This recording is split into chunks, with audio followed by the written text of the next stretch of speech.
Hey there, my fellow lunatics, and welcome to Dakon's Madhouse. Have you ever wanted to see just how high your mining damage can get? Well, that's exactly what we're going to do here today.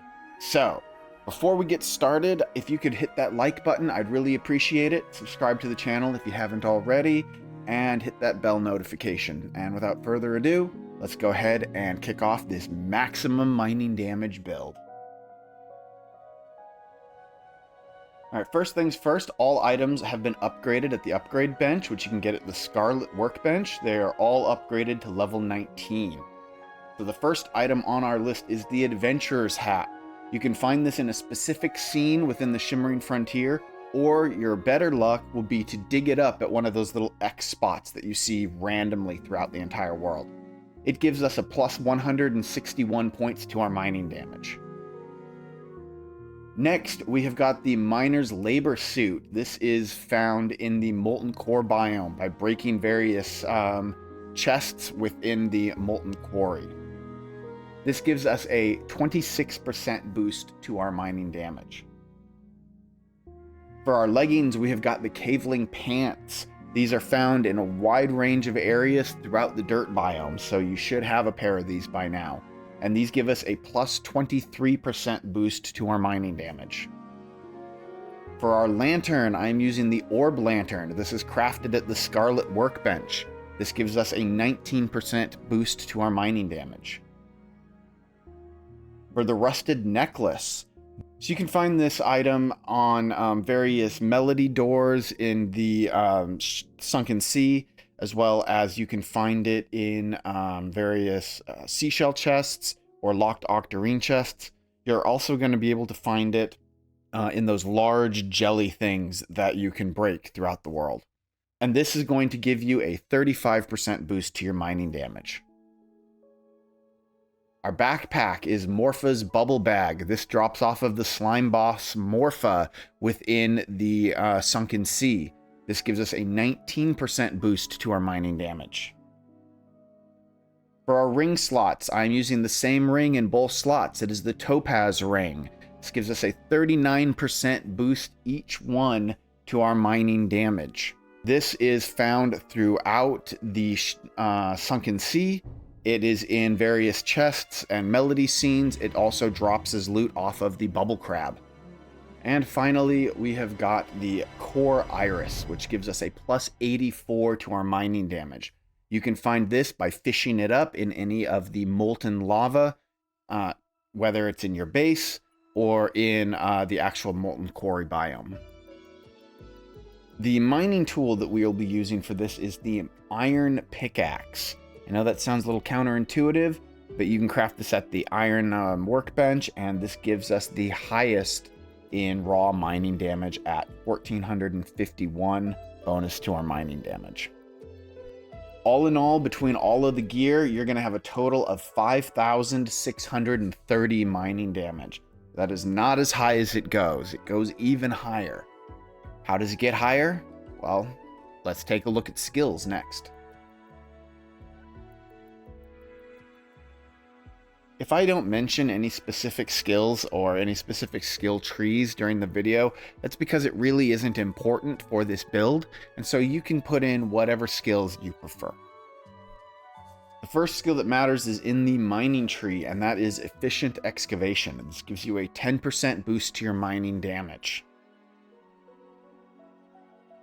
In the cooking tree, we have got Healthy Diet, which increases the bonus of our well-fed buffs by 100%. We've got Long-Lasting Food, which gives us a 30% longer cooked food buff duration. This one is really useful. You're also going to need Master Chef, at least when you're doing your cooking. When you're done cooking and getting your buff foods, you can switch off of Master Chef to something else like Sharing is Caring. Speaking of food, let's go over the buff foods next. There's really only one food that you have to pay attention to when it comes to increasing your mining damage, and that is the Terra Trilobite.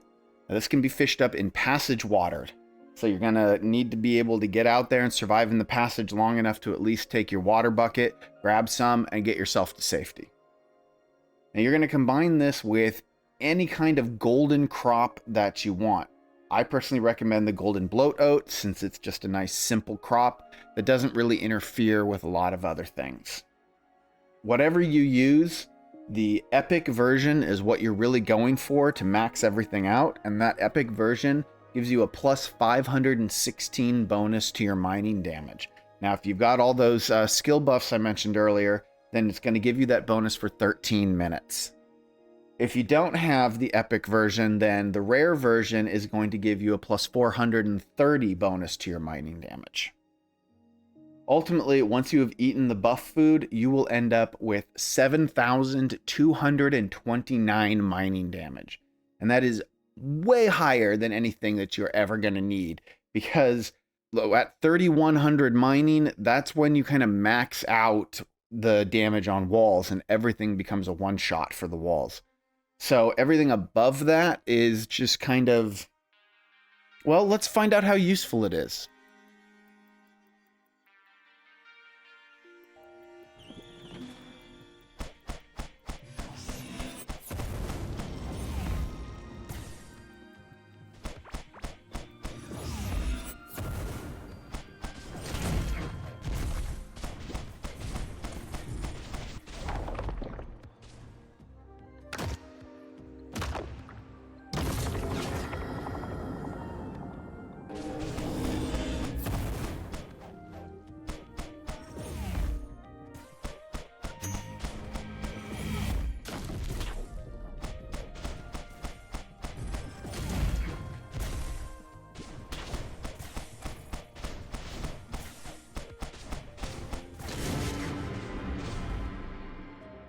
Overall, I would say that this build is pretty effective. I mean, if I'm able to take down a hard mode core commander, yeah, I had all these other food buffs too. Check out my food video for those details. But yeah, this is definitely viable as a boss fighting build, as a general exploration build. And yeah, you'll definitely be able to do more damage if you kind of swap out some things to focus more on damage than mining. But because of the melee skill bonus that gives 10% of mining damage added as melee damage, this one is very useful when you're actually attacking and fighting the boss. Now, I didn't list this originally in the skills because while it's cool for melee attack, it doesn't actually matter for mining. It's just a boost to your melee. However, if you are going to use this for boss fighting and general exploration, then yeah, it does work. And there you have it, folks. I hope you found this video informative and helpful. If you did, please be sure to hit that like button to help give the video a little bit of a boost. And don't forget to hit that subscribe button and click on the bell notification so you don't miss any of my regularly released content. But we have more. If you want to support the channel a little extra, you can become a channel member to get exclusive membership benefits like early access to my videos, exclusive members only content, a members only Discord community, and more. So thank you all to my current and future supporters. Without you, this wouldn't be possible. Thank you all for watching. Stay happy, stay healthy, and above all, stay crazy, my friends.